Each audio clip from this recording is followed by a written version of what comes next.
আসসালামু আলাইকুম ওয়া রাহমাতুল্লাহ। সম্মানিত দিনদার পরহেজগার মুত্তাকি ভাই ও বোনেরা, কাছের দূরের দেশ প্রবাসের যারা যেখান থেকে আজকের ভিডিওটি দেখতে আসছেন, সবাইকে অসংখ্য অসংখ্য ধন্যবাদ। গুরুত্বপূর্ণ একটি আমল নিয়ে হাজির হয়েছি।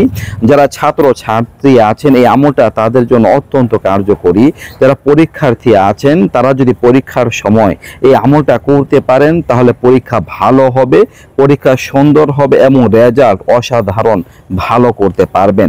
দর্শক, চমৎকার একটি আমল, আপনাদের প্রত্যেকের এই ভিডিওটা শেষ পর্যন্ত দেখা দরকার। আমলটা আপনারা করবেন, একটা দোয়া আপনাদের সাথে শেয়ার করব।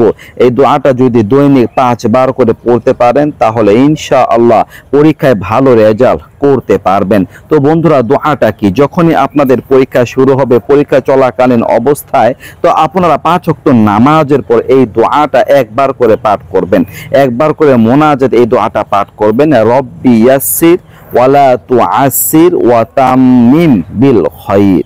আবারও পাঠ করছি, রব্বি ইয়াসসির ওয়ালা তুআসসির ওয়া তাম্মিম বিল খায়র। রব্বি ইয়াসসির ওয়ালা তুআসসির ওয়া তাম্মিম বিল খায়র। এই হচ্ছে দোয়াটা।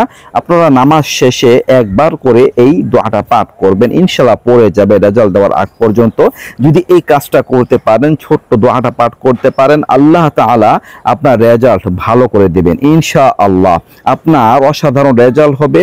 পরীক্ষা যদি আপনার কোনো ভুল ত্রুটিও হয়ে থাকে, আপনি দেখবেন যে খুব ভালো রেজাল্ট হয়েছে। খুবই কার্যকরী একটি দোয়া, আপনারা প্রত্যেকে চেষ্টা করবেন। বিশেষ করে যখন আপনারা পরীক্ষা দিবেন তখন এই দোয়াটা কেউ মিস করবেন, তখন এই দোয়াটা নিয়মিত পাঠ করে যাবেন। আর 5 ওয়াক্ত নামাজের পরে ছাড়া অন্য সময় আপনারা এই দোয়াটা বেশি বেশি করে পাঠ করতে পারেন, কারণ এর অনেক উপকারিতা রয়েছে। তো আশা করি বুঝতে পারছেন। নিত্য নতুন আরো ভিডিও পেতে সবাই পাশেই থাকবেন। এই পর্যন্তই, দেখা হবে পরবর্তী কোনো ভিডিওতে। আসসালামু আলাইকুম ওয়া রাহমাতুল্লাহ।